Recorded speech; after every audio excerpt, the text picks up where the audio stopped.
Okay. Good afternoon to everyone. Can you hear me well? Despite the rain, is my signal also clear? Okay. So before we begin today's discussion on the proof of the Heine-Borel theorem, let me just clarify an example or an exercise we discussed last Tuesday about the boundary points. I used a wrong definition there. For boundary points, it must be uh, an epsilon neighborhood, not a deleted epsilon neighborhood. It was this example where we were given a finite set and we're asked for the boundary point.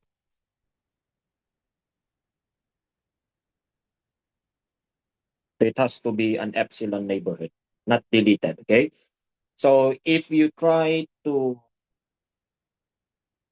surround any point from the set, let's say 2, with a small enough epsilon neighborhood, say that one there, say 1.5 to 2.5 or 1.9 to 2.1.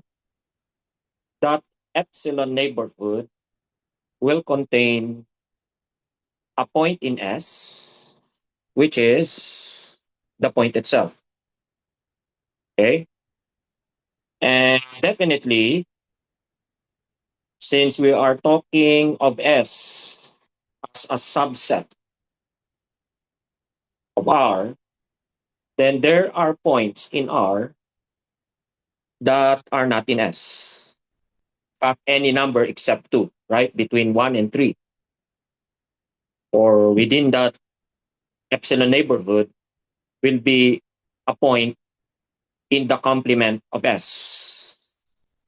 So it contains a point in S, which is 2, and points, at least one point not in S. And the same holds true for any other point. Even if there are countably many points in S, okay, or rather, sorry, not countably many. Even if we consider Z, right, the set of all integers, we can always construct an epsilon neighborhood around any point in Z that contains a point in Z and a point not in Z. In other words, for this one, the boundary is itself.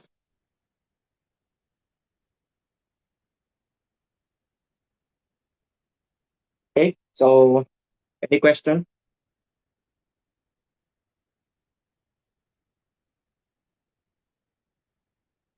Okay, today I plan to discuss only the proof of the Heine-Borel.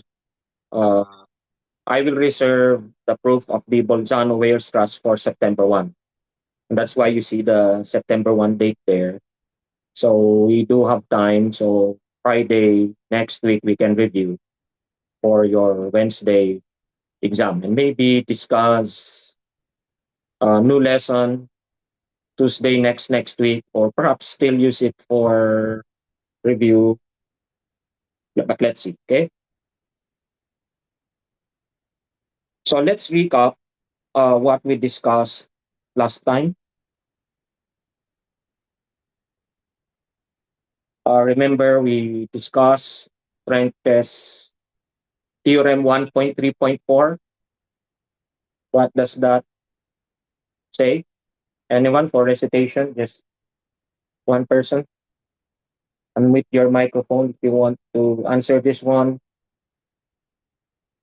What was 1.3.4 about? Without reading the definition or the theorem statement itself, in your own words.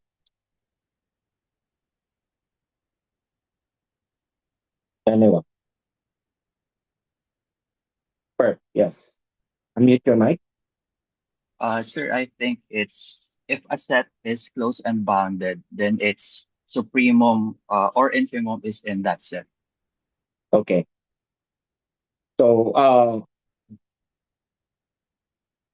So the one we was really for the supremum, but we said that a similar proof can be made for the infimum. So yes, if a set is bounded from above, say, and closed, okay, then it contains its supremum. If a set is bounded below and closed, then it contains its infimum. And we'll need that to prove the Heine-Borel theorem. So anyway, never mind this, but there, long test one on September 9, 5 to 7 p.m. My consultation hours, 9:30 to 11 a.m. Tuesdays and Fridays. You can appoint with me first, okay, before seeing me there. We can have online consultation if more than one person or student is present. So let's recall first the definition of an open cover or covering. So recall that a collection H must consist of open sets, right? Well, for a cover in general, the sets in the collection need not be open, but it's an open covering if first, okay, the sets in the collection H are all, okay, open sets.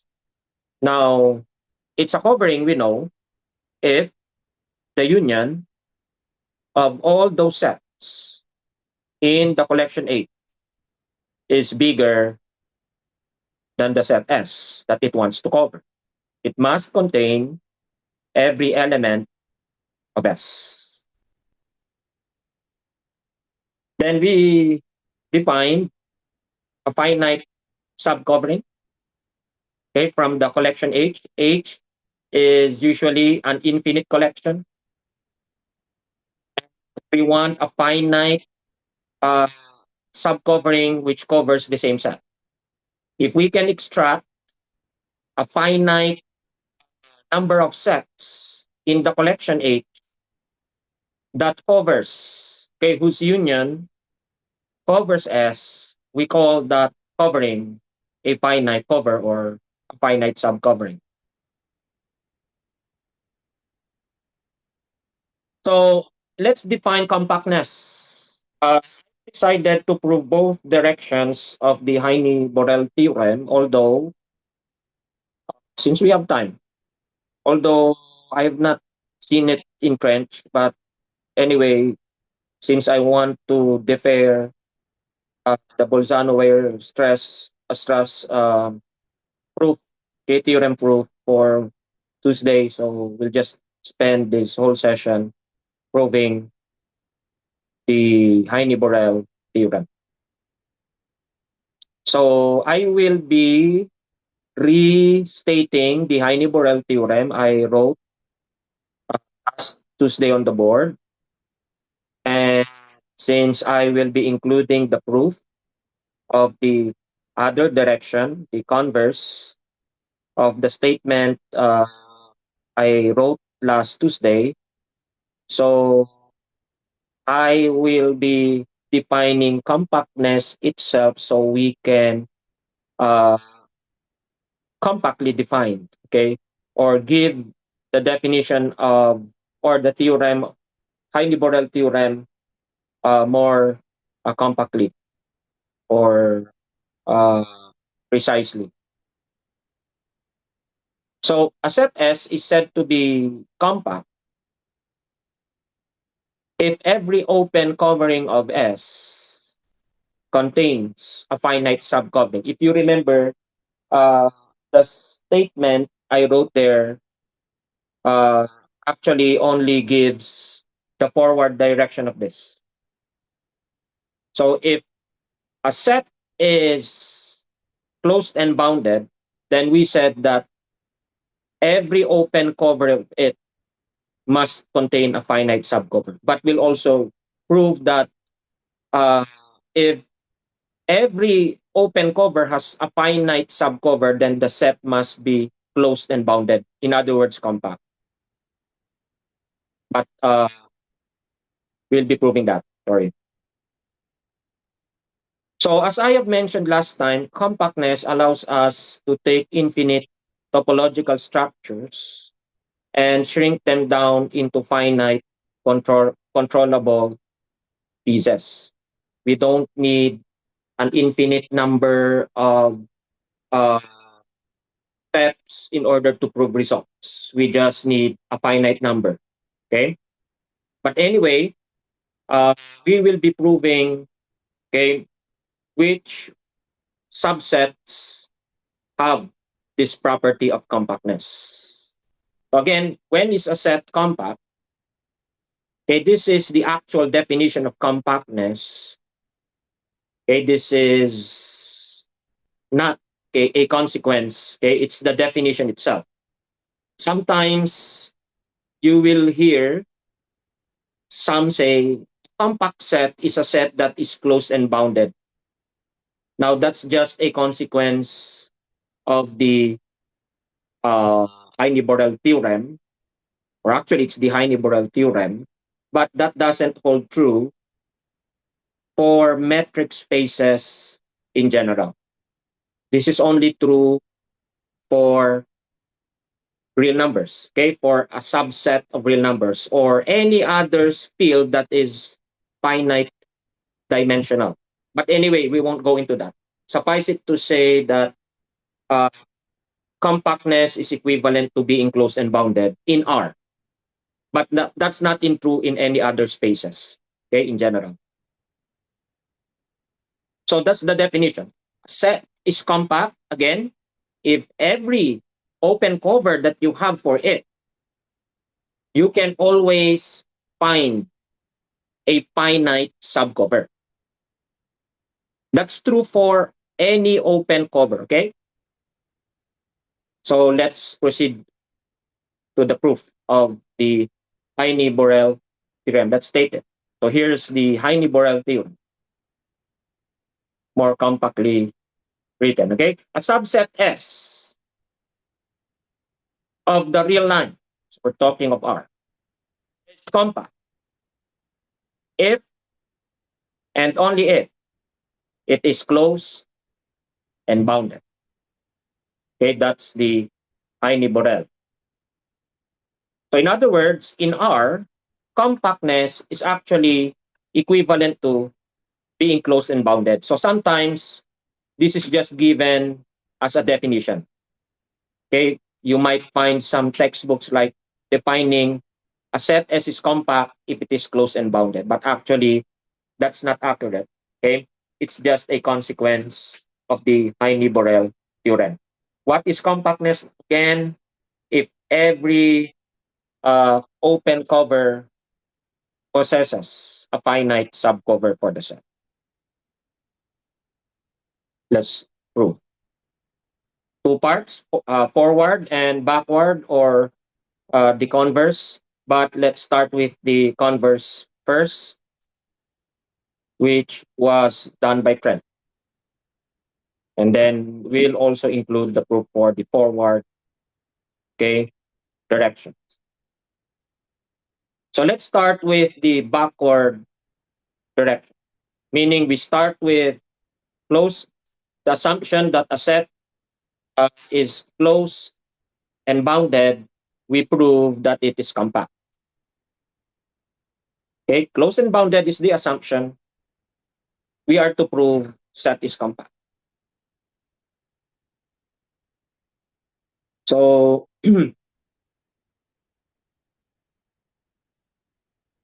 let's start with any open covering. So here's the start of the proof, the way we write proofs in mathematics. We have to state the assumptions. We want to prove the backward direction. So we have to assume the set is closed and bounded. Okay. So if the set is closed and bounded, how do we prove that it is compact? We start with any open covering. Arbitrary open covering 8. And we show that we can find a finite subcovering for S. Okay, since S is bounded, last Tuesday, we know, or rather by the completeness action first, we know that it has a supremum and it has an infimum.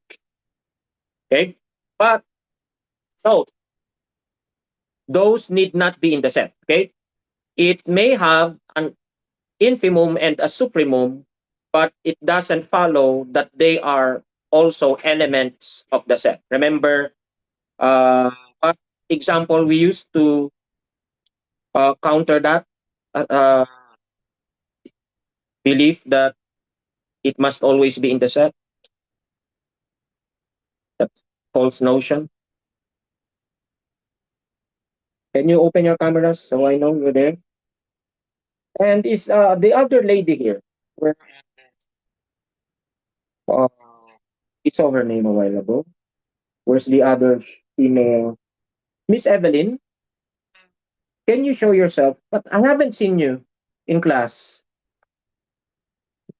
The last time, are you been attending? There are only two of you, so you are too conspicuous when you are absent. Will be obvious. But your camera is not working. Okay, but you're supposed to make sure. Okay, because we will have online classes from time to time.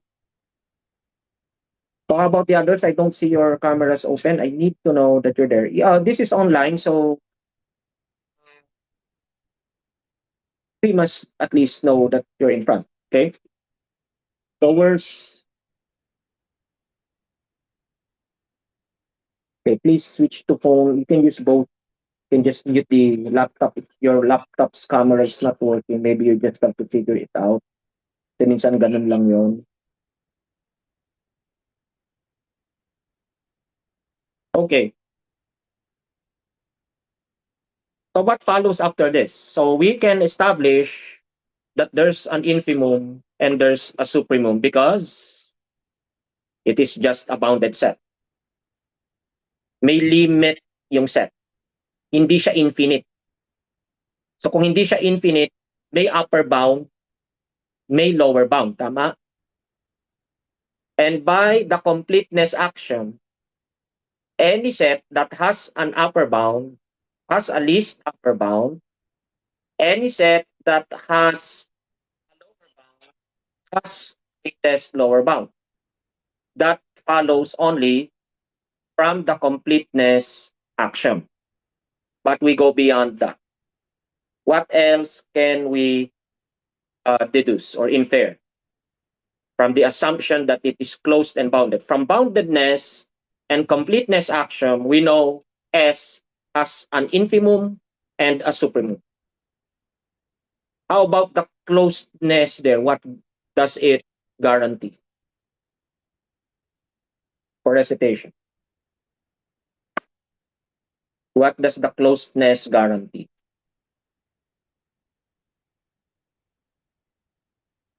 Kung yung boundedness, may guarantee tayo na may infimum at supremum by the completeness action. Ano naman yung gamit ng closedness? Ano naman?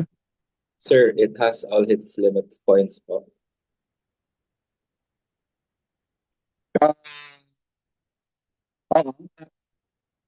I need something more than that.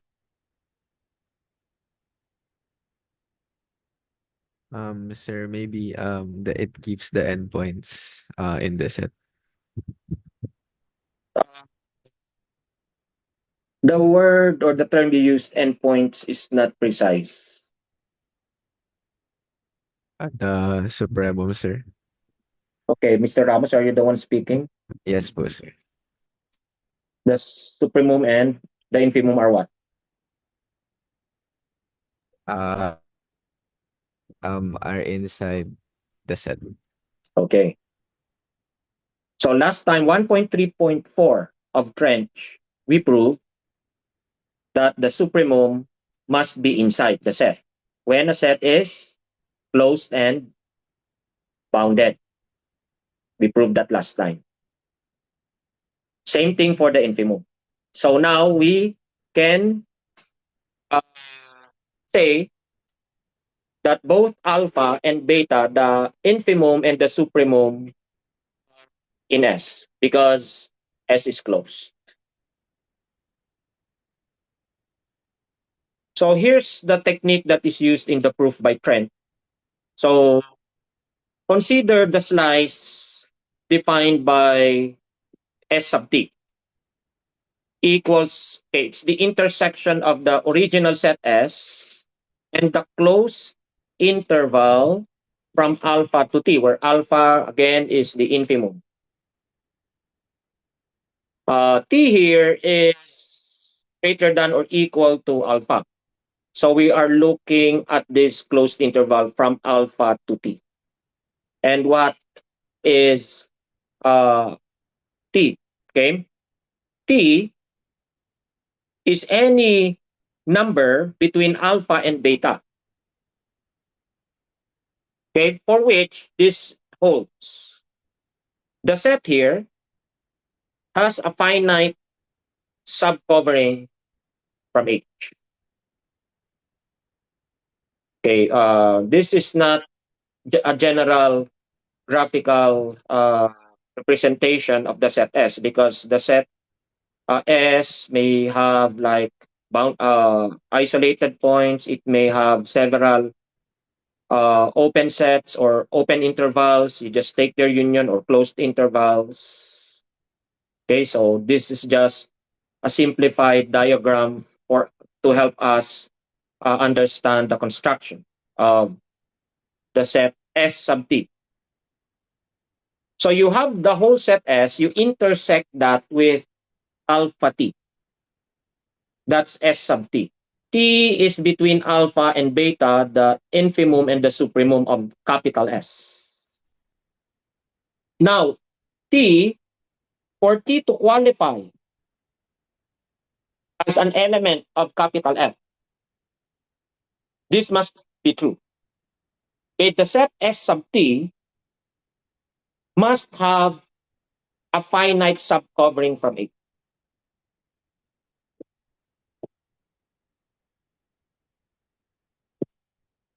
So S or H covers covers S, right?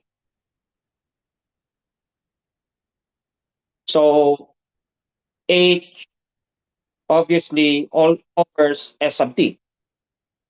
Why? Because S sub T is just what? A subset, right?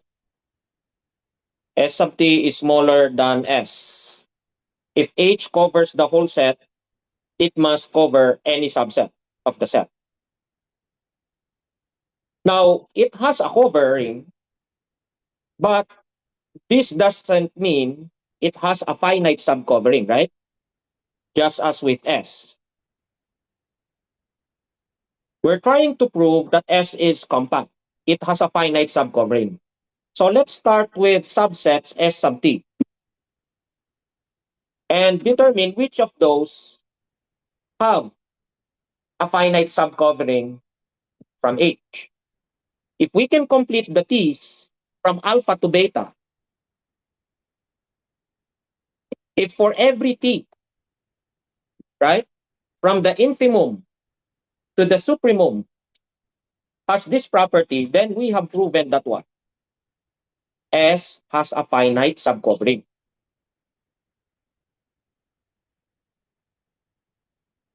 Ayan. So we must be able to reach beta, sorry. If we can't reach beta, then the set S does not have a finite subcovering, because that property only holds up to T. That's the reason why this set was defined. We will prove that for every t to beta, there is a finite subcovering from A. And therefore, capital S also has a finite subcovering.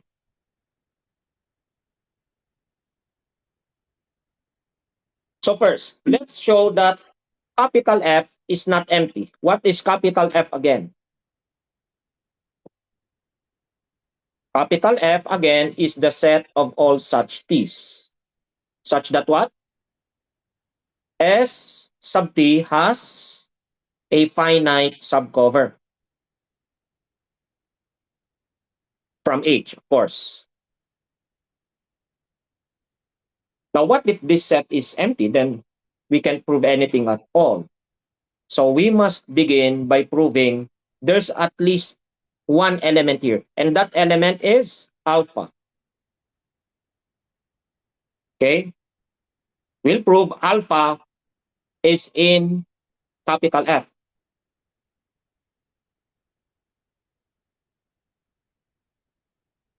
Okay, remember, we're trying to do this for alpha t. So at least when t is alpha, meaning it's just the singleton alpha, sorry, naging A na, then at least it's true for at least one t. Okay, t, the beginning point, the infimum alpha. Now, why is alpha an element of F? Okay, there. So alpha is an element of S, right? So what does that mean? As shown there.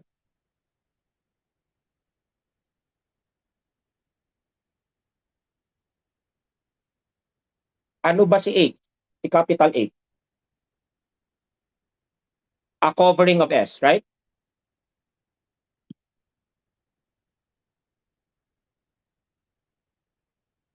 Alpha is in S. So what does this mean? There is an there is a set, an open set in 8 that what? Contains alpha. Let's call that H sub alpha.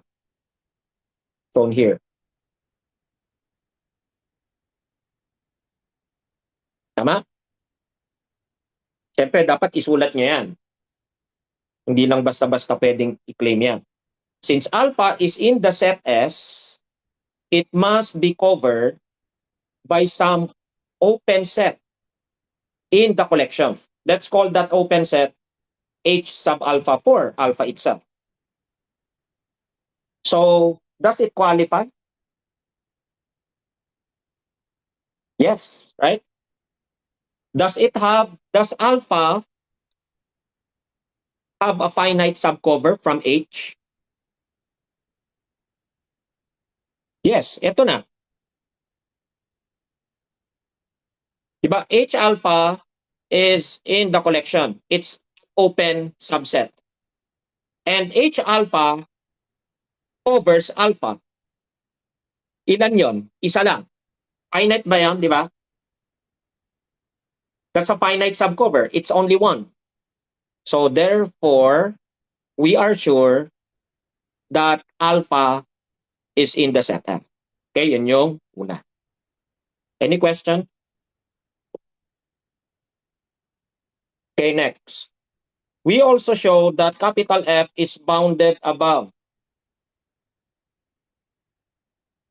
So by definition, we know that the t is less than or equal to beta. That's how we assigned it.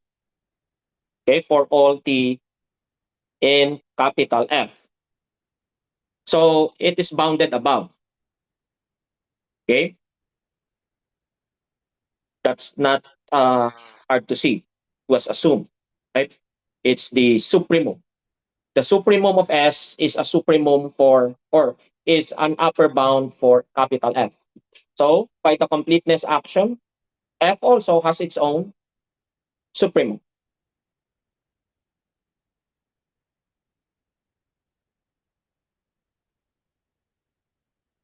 Okay, so F is the T's.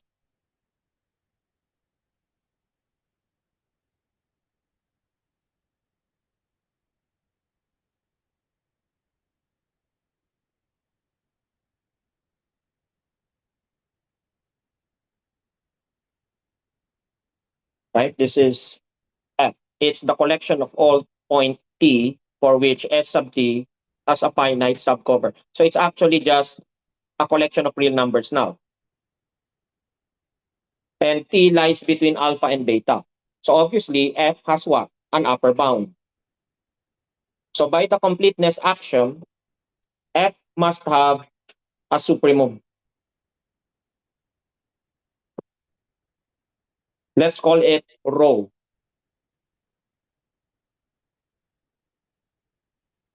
Okay? Rho is denoted to be the supremum of F, which exists by the completeness axiom. Now, of course, it should be clear that rho is less than or equal to beta. Kasi nga T is between alpha and beta, right? So if there is any supremum at all, and there is, it could not exceed beta.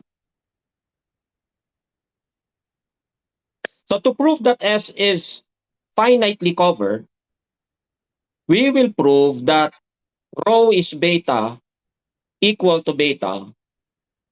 And not only that, that beta is in F. It must be in F, otherwise it will not be covered. Remember the counter example we gave last time, the open set. No, yung 0, 1. Remember this? 0, negative, 0, 1 over n.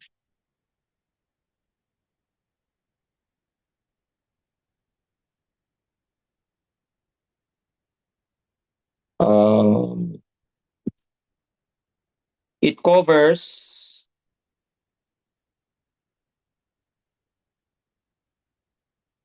we use 0. Okay, we can use 1 plus 1 over n anyway.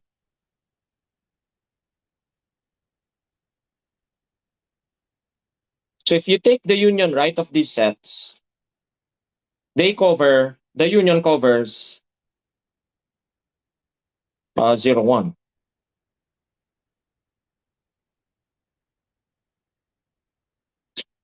But you cannot find a finite subcover. Okay, sorry, baliktad. Should be here. Ganito na lang, 1 over n. Yeah.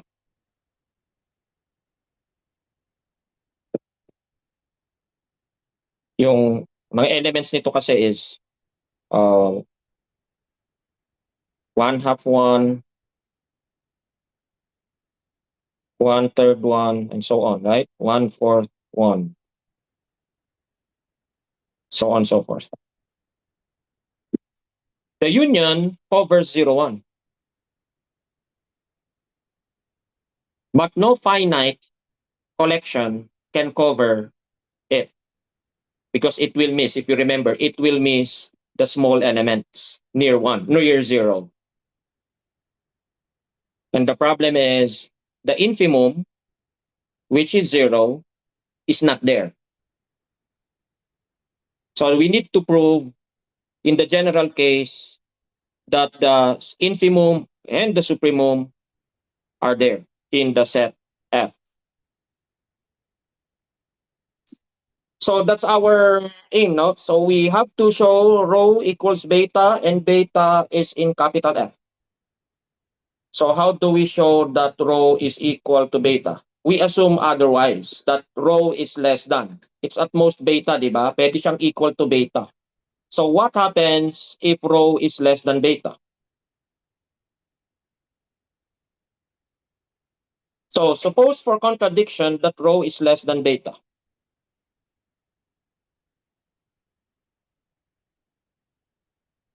So there are two cases. Rho is in S or rho is not in S. Yun lang naman, di ba? So rho is in S or rho is not in S. Let's start with the one where it's not in S. So we assume rho is less than beta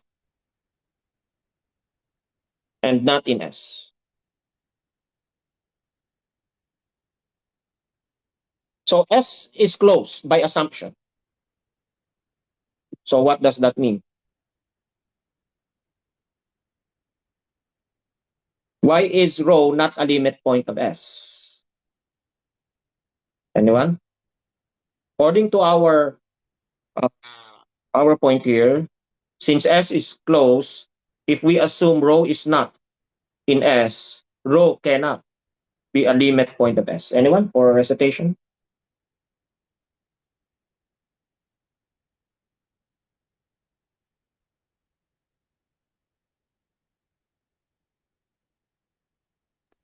Sir, Anyone? since S is closed, it contains all its limit points. And Yes, since correct. rho is not in S, so rho is So not a limit point of S. one recitation for Mr. Saved. So that's 5 points, by the way. So remember, if a set is closed, we showed last time, it must contain all its limit points.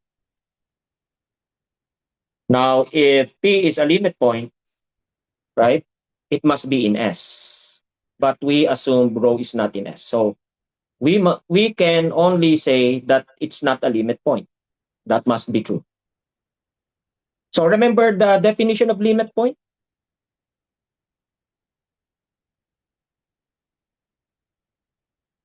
Ano nga yung definition ng limit point?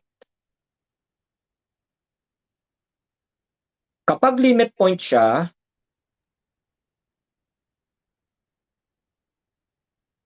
every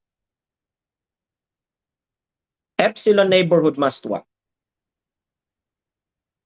Contain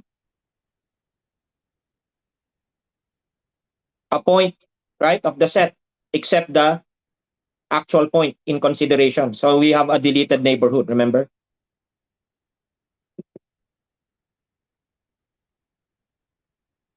If every deleted neighborhood contains a point of the set. So in other words, it's just the epsilon neighborhood excluding the center, the point itself that is being considered. Now it's outside, right? It's assumed to be not in the set. So we just need to show this for the epsilon neighborhood. And since it's not a limit point, anong ibig sabihin nun? This is not true, right? You cannot, it's not true that it's true for all epsilon neighborhoods. So there is at least one epsilon neighborhood for which it is false. There must exist an epsilon neighborhood such that the intersection is empty here. Tama? So it's a deleted na rin kasi nga inassume natin true na siya for deleted kasi yung case 1 natin inassume wala siya sa S. At dahil wala siya sa S, tama? At hindi siya limit point, merong at least isang epsilon neighborhood na kapag in-intersect siya kay S, walang intersection. Maliban na lang si rho. Diba? Pero si rho, wala nga sa S. So that's the consequence. Ito yung diagram. So rho is not in S. It's not a limit point. So we can find an epsilon neighborhood, at least one, which has nothing to do, which has no intersection with the set S. So lalabas na dito yung contradiction. So what does this mean? You find there in the PowerPoint that this implies that S sub rho minus epsilon equals S sub rho plus epsilon. Why? Ano nga ulit yung S sub T?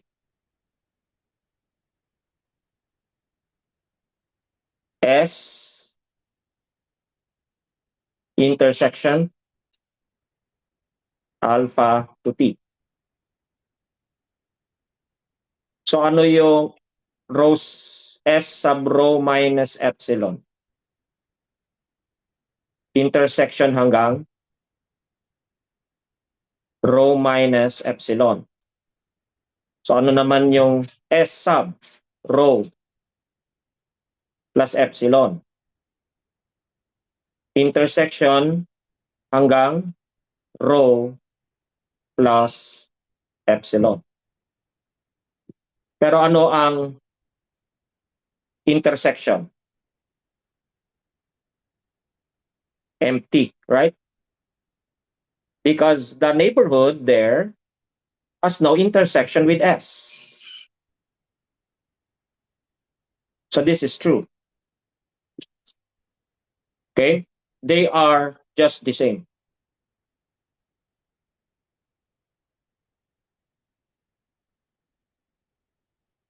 Okay? Yung intersection nila with S, pareho lang. Kasi nga, yung rho minus epsilon to rho plus epsilon, walang laman sa S. Okay? Wala siyang element ng S. Okay? So yun yun. Ang dahilan. So we have established this. Once we have established that, we establish a contradiction as follows. We know that rho is the supremum. So any number less than it is not an upper bound, right? So it must be true that S sub rho minus epsilon has a finite subcover. Yun yung logical consequence niya.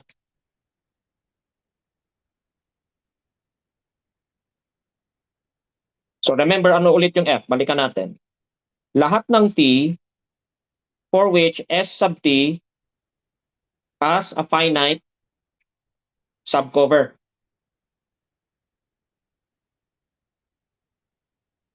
Ang supremum nito ay si rho.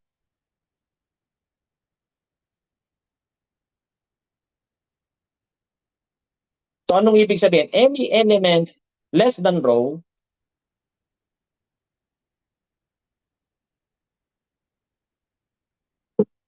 must have a finite subcovering.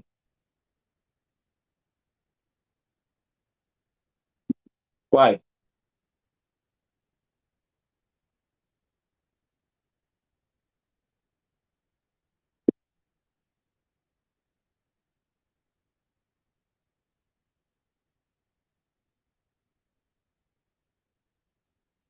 Because of the definition of the supremum. Among all such elements T, for which there is a finite subcover, if we collect all those elements T na may finite subcover, ang supremum nila ay si rho. Tama? So, any element less than that, say T, because T is not the supremum, you have something here that is in F. Tama ba?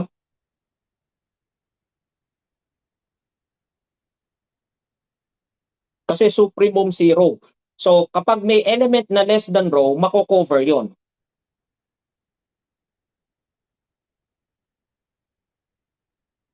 Something here that must be in F. Correct? Kasi supremum si rho. If T is less than rho, there must be an element that is greater than this. What does that mean if it is in F? May finite subcovering siya. At dahil covered ito, covered na rin si T. Di ba?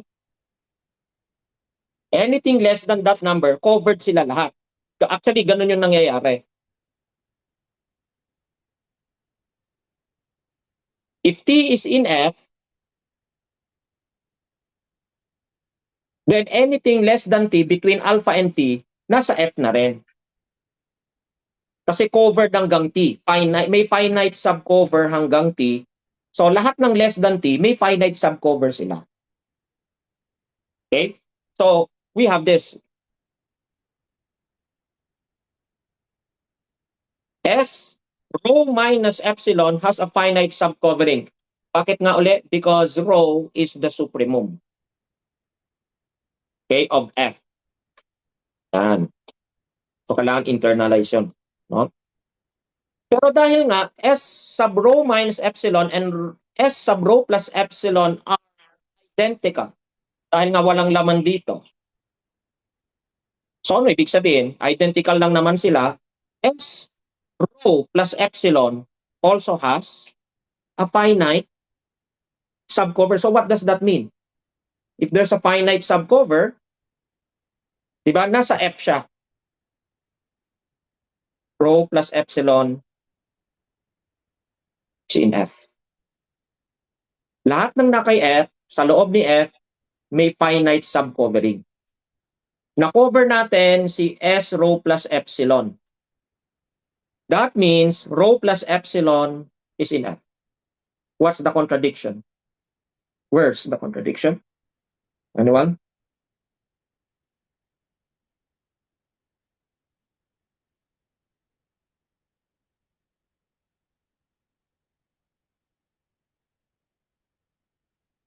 What's the contradiction there? Mas The malaki po recitation. si rho plus epsilon kay rho. So, Yan. ano, Sumobra. dahil supremum si Oo. rho, imposible yun. Okay. So yun ang magiging problema natin. Mako-cover pati si S sub rho plus epsilon. Pero sabi nga natin, hanggang rho lang, di ba? Ang mako-cover. Lalagpas na siya sa supremum actually. Okay? So we said, up na si rho, di ba? Rho is sub F. Tapos biglang pumasok si rho plus epsilon. Meron pa palang element na mas malaki pa kay rho, which contradicts our definition of rho as the supremum, the very supremum of capital. Okay? So you have to like write it down again, digest, no? Himay-himayin. I mean, so tignan nyo lang yung main points and then bakit ganon. Ano yung mga ginamit na assumptions o mga axioms like the completeness axiom, anong result na na-discuss na, ano ba yung definition ng closed, ano yung definition ng limit point. So kailangan nyo talaga yung conceptual dito. Kaya hindi sapat na naintindihan mo lang yung proof, kailangan yung mismong mga definition, very familiar ka na yung mga limit point. Kaya nga may mga exercises para mahasa ba, no, ma-internalize mo na agad, parang natural, second nature na sa'yo, no, na kung ano yung limit point, ano yung definition niya, ganyan.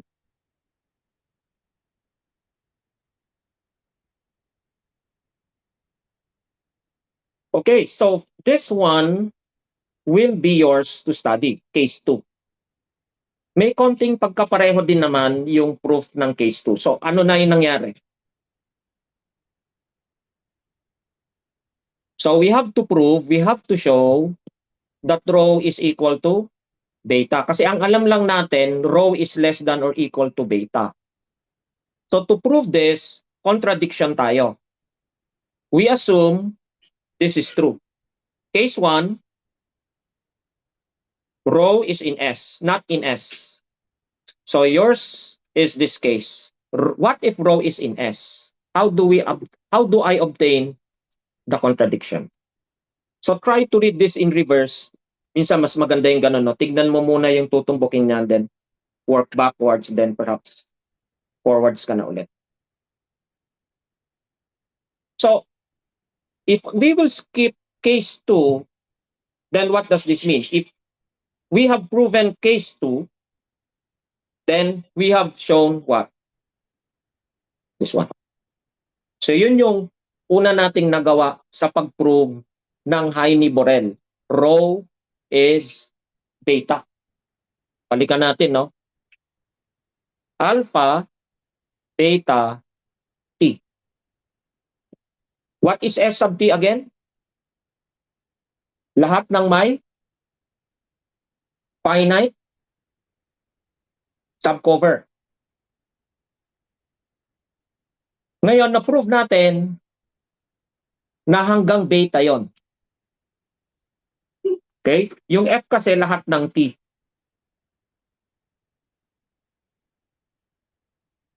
And yung supremum ni F, na-prove natin, beta rin pala. Nasasagad talaga siya hanggang beta. We just have one problem left. And what is that? We haven't proven yet that actually beta is also in F. We just showed that beta is the supremum of F.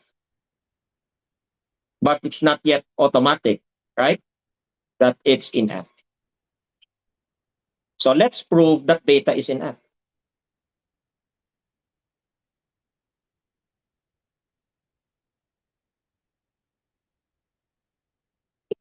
So what does it mean for beta to be also in capital F?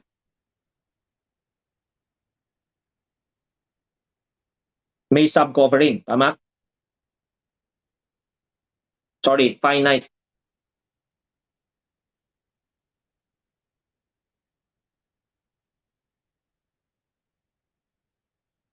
Beta is supremum pa lang.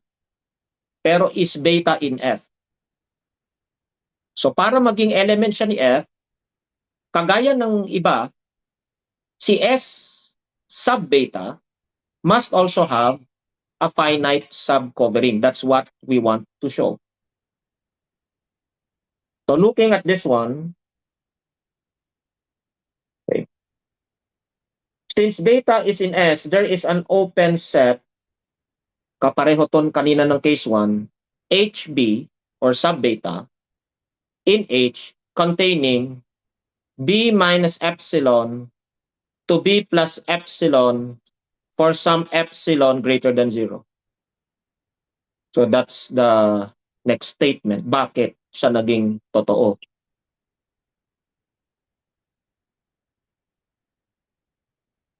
Teka, bakit nagkaroon ng closed interval dyan, no? Ano nga meaning ng S? Or anong property meron si S? Meron siyang infinite subcover. Or basta meron siyang open subcover, open cover, no? Remember H is an open cover. Infinite to. Hindi sure na finite yan. Tama? Ibig sabihin again, lahat ng elements ni S covered. Now, we are sure beta is in S. In-establish natin yan kanina. Hindi pa to sure. Pero sure to. Ginamit natin si Trench 1.3.4. And because beta is in S, may covering siya. Tama? Si beta mismo, yung singleton na beta. Let's call it H beta. Si H beta ay open. Okay? Siyempre, pag open, pwede namang union niya ng mga open intervals. So for simplicity's sake, isa lang yung i-drawing ko. No? And because it is open, you can extend, okay, you can find an interval inside it which extends in both direction, okay, of beta. Here. Pwedeng ganyan. O pwedeng, yun na rin mismo yung dinrawing ko. So if that is an open interval, okay, we can just like cut it, right, to its half, something like that, to find a closed one. Make it smaller. Closed na siya. Tama? So there is a beta minus epsilon to beta plus epsilon. Okay? For some epsilon that is small enough, that is contained. Okay? That is contained in H beta. So beta minus epsilon, beta plus epsilon, and then your H beta.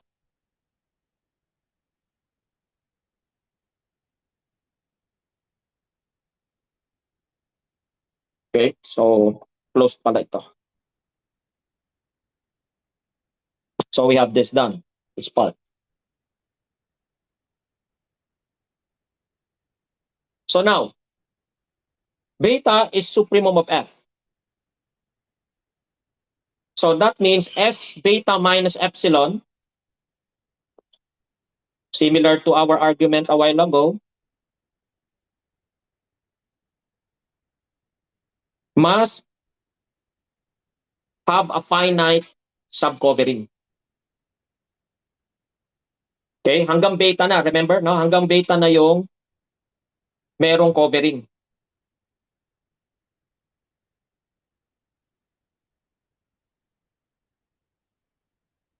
So anything less has a finite subcovering, correct?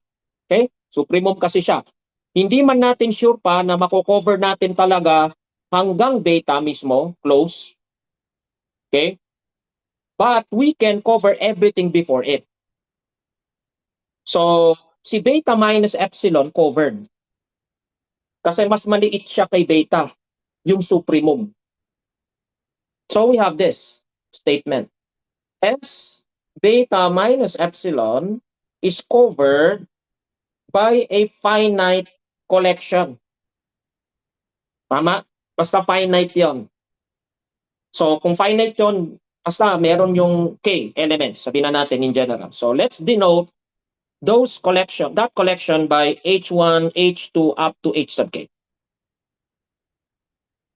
So that's established. So what does this mean? We can cover S beta. Kasi si beta covered ni hindi na wala yung graph dito, sorry. So beta is covered by H beta.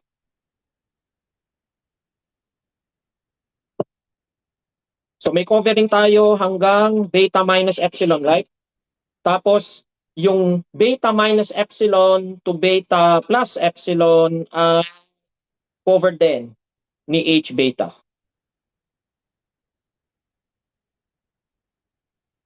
Okay? Clear ba yan?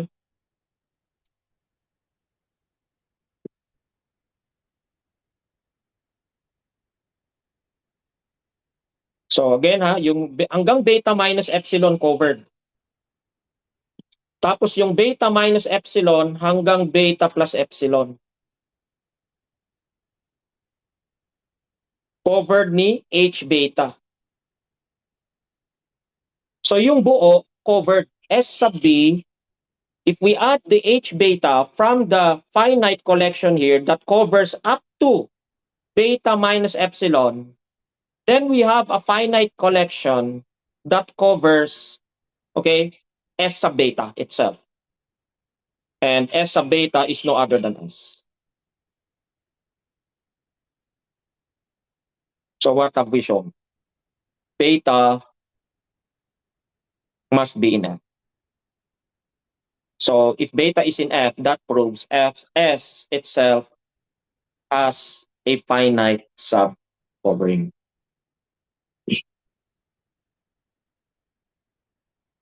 Any questions?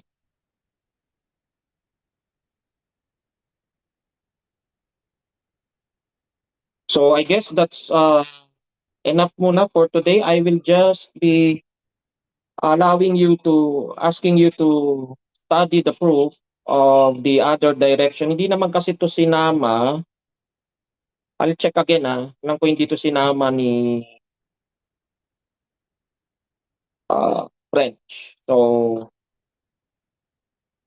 but it's still instructive for you to study this other direction. But skipping that part, so we have just established that what? Compactness in R equals what? Closeness and boundedness.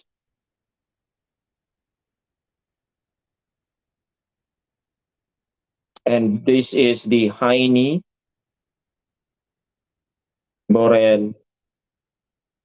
theorem. So again, limited lang to sa set of real numbers or any finite dimensional space. And we will still have space on Tuesday, but we will include up to the first part of the proof of the Heine-Borel conceptual. I'll make it 10 points na.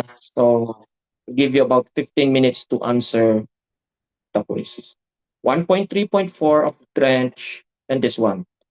The backward direction, okay, the converse, okay, of the Heine-Borel theorem.